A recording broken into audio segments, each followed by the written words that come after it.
चलो। पिछला सब भूल कर आगे दौड़ा चलो। जो मेरे लिए धन था मैं उसको त्याग दूं। जो मेरे लिए धन था मैं उसको त्याग दूं। बोलिए हालेलुया, हालेलुया, हालेलुया।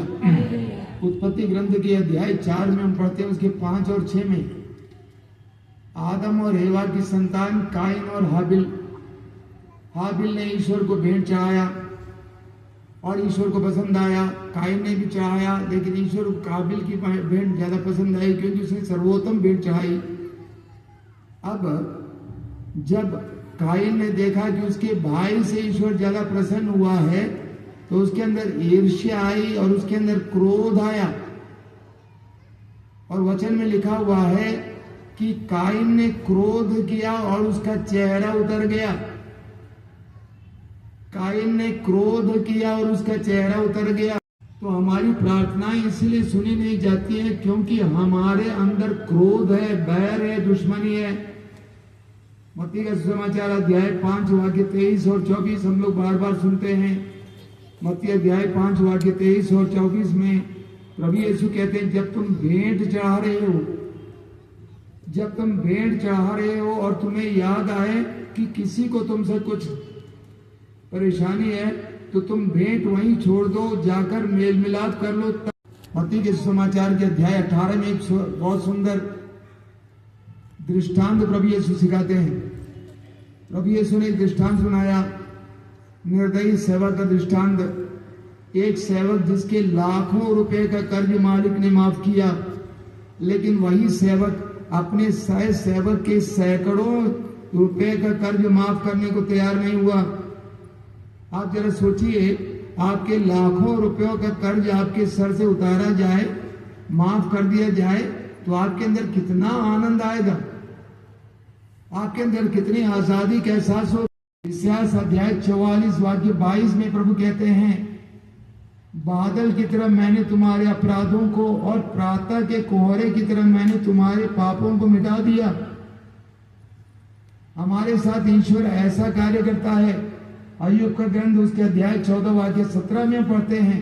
अय्यूब अध्याय 14 वाक्य 17 में वचन में लिखा हुआ है, वो हमारे पाप को ढक लेता है।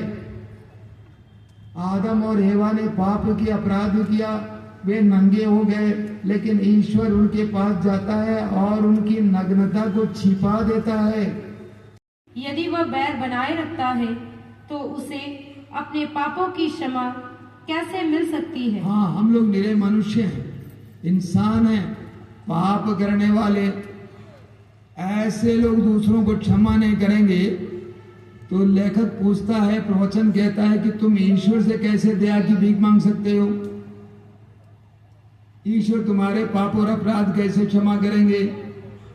ईश्वर हमारे पाप और अपराध का हिसाब नहीं रखता है, इसलिए हमें भी बेहिसाब के दूसरों को क्षमा कर देना चाहिए। बोलिए हालेलुया, हालेलुया, हालेलुया। उत्पत्ति ग्रंथ का उदाहरण उठाइए, यूसुफ का उदाहरण। वचन में हम पढ़ते हैं कि यूसुफ के भाइयों ने, जब वो 17 साल का था, उस नाजुक अवस्था में यूसुफ के भाइयों ने उसे गुलाम के रूप में बेच दिया। यूसुफ जो याकूब का बेटा था, एक धनी इंसान का बेटा था, एक गुलाम के रूप में मिस्र देश पहुंच जाता है। उनके भाइयों ने अपने ही भाई को गुलाम बना दिया। लेकिन वचन में हम पढ़ेंगे, यूसुफ ने कभी भी अपने भाइयों के प्रति ये मनमुटाव बनाए नहीं रखा, क्रोध बनाए नहीं रखा। जरा पढ़िए इस उत्पत्ति ग्रंथ अध्याय 50 उसके वाक्य 19 और 20। कितना सुंदर वचन है इस उत्पत्ति अध्याय 50 वाक्य 19 और 20। यूसुफ ने कहा, डरिए नहीं, क्या मैं ईश्वर का स्थान ले सकता हूँ?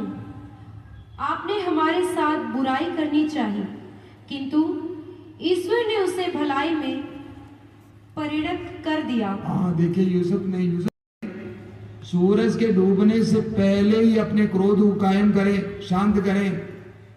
आगे लिखा हुआ है, शैतान को अवसर नहीं देना चाहिए।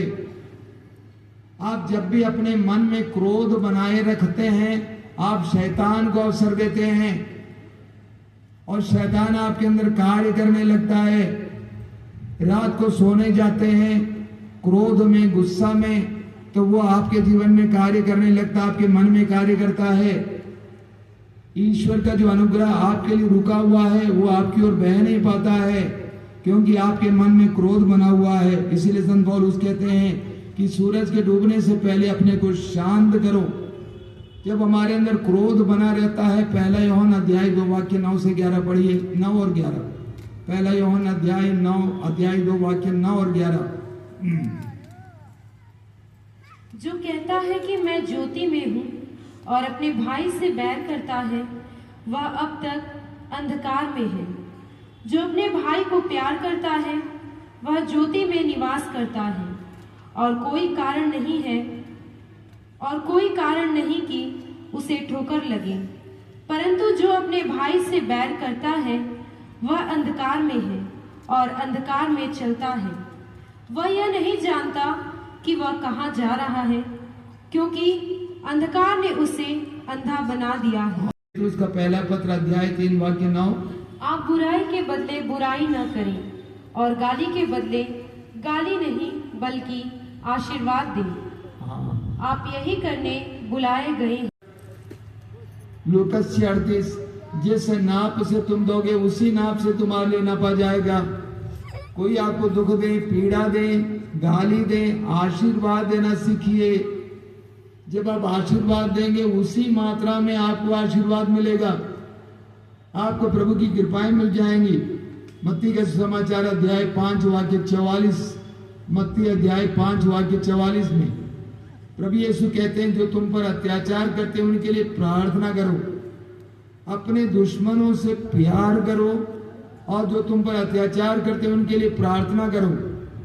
क्या किसी ने आपको दुख दिया है? क्या किसी को आपने दुख दिया है? उससे मेल मिलाप करो, उसको क्षमा कर दो। आप लोग बुराई से हार न माने, बल्कि भलाई द्वारा बुराई पर विजय प्राप्त करें। उसका पहला पत्र अध्याय 3 वाक्य 9। आप बुराई के बदले बुराई न करें और गाली के बदले गाली नहीं बल्कि आशीर्वाद दें। हाँ। आप यही करने बुलाए गए हैं। एक व्यक्ति को इस समय याद करो, प्रभु आपको आशीष देना चाहते हैं। आंखें बंद करके समय उनके लिए प्रार्थना करेंगे, उनको क्षमा करते जाएंगे।